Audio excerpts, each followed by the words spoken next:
አቢጊያ የንጉስ ዳዊት ሚስት ከመሆኗ በፊት ናባል የሚባል ባል ነበራት። ባሏም ሰነፍ ባል ነበረ። እግዚአብሔርም በዚህ ሰነፍ ባሏ እንድታልፍ አድርጓታል። ሩት የቦኤዝ ሚስት ከመሆኗ በፊት በጣም በብዙ ችግሮች ውስጥ ማለፍ ነበረባት።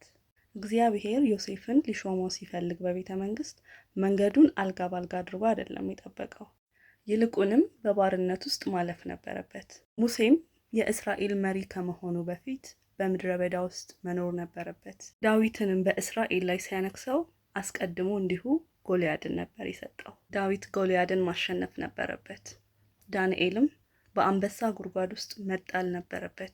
በጣም በብዙ ችግርና ፈተና ውስጥ ስታልፉ እግዚአብሔር እረስቷችሁ ትቷችሁ ሳይሆን ለሚመጣው ክብር፣ ለሚመጣው ህይወት፣ ለሚመጣው መልካም የሆነ ነገር እያሰለጠናችሁና እያስተማራችሁ ነው። ስለዚህ በተለያየ ፈተና ውስጥ ስታልፉ ቀና ብላችሁ እግዚአብሔርን ተመልከቱ።